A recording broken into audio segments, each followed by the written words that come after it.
Pandian store சீரியலோட predictions பார்க்கலாம். பழனி புதுசா கடை ஆரம்பிச்சிட்டாங்கன்றதுனால பாண்டியனும் கோமதியும் பழனிய திட்டுறாங்க. டேய் துரோகி, வீட்டை விட்டு வெளியில போடா, நாங்கெல்லாம் கஷ்டப்படணும், நீ மட்டும் நல்லா இருக்கணும்னு நினைச்சுதானே நம்ம கடை இருக்க அதே தெருல கடை ஆரம்பிச்சிருக்க அப்படின்னு சொல்லி கோமதி திட்டுறாங்க.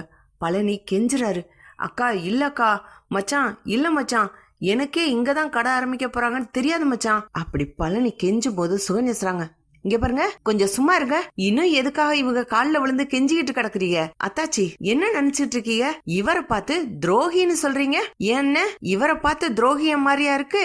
துரோகின்னு ஏன் சொல்றீங்க? அதுவும் நீங்க உங்க வாயால இவரை பார்த்து துரோகின்னு சொல்லலாமா? அப்படி பார்த்தா முதல்ல துரோகி நீங்க தான் அண்ணே. அத்தாச்சி சொல்றேன்னு தப்பா நினைச்சுக்கிறாதீங்க. இத்தனை வருஷமா கடையில வேலை பார்த்தாரே, என்னைக்காவது கடையில பணம் காணாம போயிருக்கா? இன்னைக்கு மட்டும் புதுசா பணம் காணாம போகுதுன்னா அத பத்தி என்ன ஏதுன்னு யோசிக்கல. புதுசா கடைக்கு வந்தவங்க மேல சந்தேகம் வரல. எப்பவுமே கடையில இருக்கிற இன்னும் பெத்த புள்ள மாதிரி வளர்த்தேன்னு சொல்ற இவர் மேல மட்டும் எப்படி உங்களுக்கு சந்தேகம் வந்து பணத்தை திருடிட்டியான்னு கேக்குறீங்க? அப்படியே அந்த கடையில பணத்தை திருடி இருந்தா கூட என்ன அதனால குறைச்சலு? இவருக்குன்னு என்ன தனிப்பட்டு சம்பளம் கொடுத்துட்டீங்க, அதை தாண்டி இவர் பணத்தை திருடிட்டாரா? நம்ம கடை தானேன்னு எடுத்திருக்கலாம்ல, அதையே நீங்க அப்படி கேட்காம திருடினியாடா பழனின்னு கேக்குறீங்க அப்படின்னு சுகன்யா கேக்குறாங்க. கோமதி உடனே, ஏய் என்ன நீ அவரை பார்த்து எதிர்த்து பேசிக்கிட்டு இருக்க?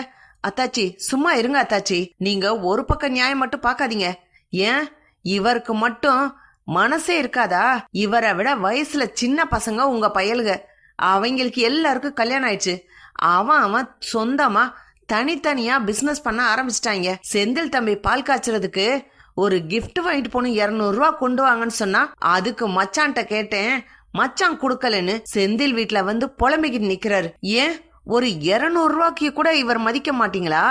ஒரு 200 ரூபா கொடுத்து அனுப்ப மாட்டீங்களா?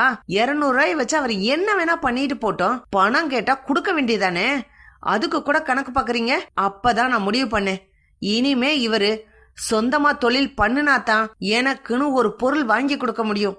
ஏன் ஒரு முழம் பூவை கூட இவரால வாங்க முடியல. பூ வாங்கிட்டு வாங்கன்னு கேட்டா மச்சான்ட்ட காசு கேட்டேன், 10 ரூபா காசு குடுக்கலன்னு சொல்லிதான் வந்து நிப்பாரே தவிர என்னைக்கும் சந்தோஷமா எனக்கா ஒரு பொருள் வாங்கிட்டு வந்தது கிடையாது. தீபாவளி அன்னைக்கு எங்க அம்மா வீட்டுக்கு போகணும் கிளம்புங்கன்னு சொல்லும் போது நீங்க இவரை மட்டும் எப்படி ஒரு தனிப்பட்ட வேலைக்கு அனுப்புறீங்க?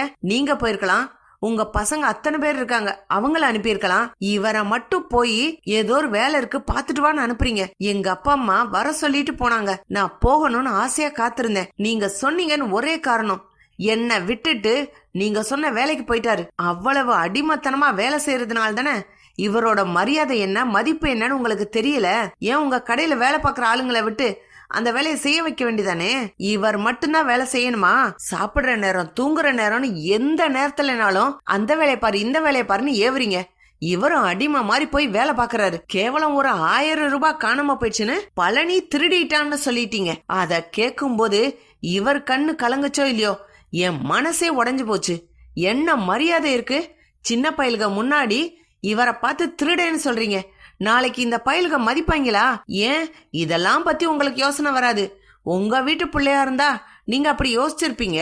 என்ன இருந்தாலும் உங்க மனைவியோட தம்பி தானே, அதனால்தான் இவரை பத்தி தரக்குறைவான நினைச்சிருக்கீங்க. நான் வர்றதுக்கு முன்னாடி வரைக்கும் இவருக்கு படுக்கிறதுக்குன்னு ஒரு ரூம் கூட கிடையாது.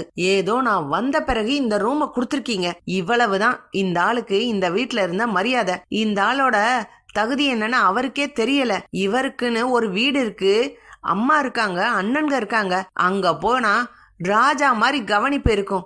அதெல்லாம் விட்டுவிட்டு உங்க காலடியிலே கிடந்து உங்க வீட்டு மொட்டை மாடியில தூங்கி நீங்க மிச்சம் வச்ச கஞ்சிய குடிச்சுக்கிட்டு இப்படியே காலத்தை ஓட்டிட்டு திரிஞ்சிருக்காரு. இனிமேலும் அப்படியே முடியுமா?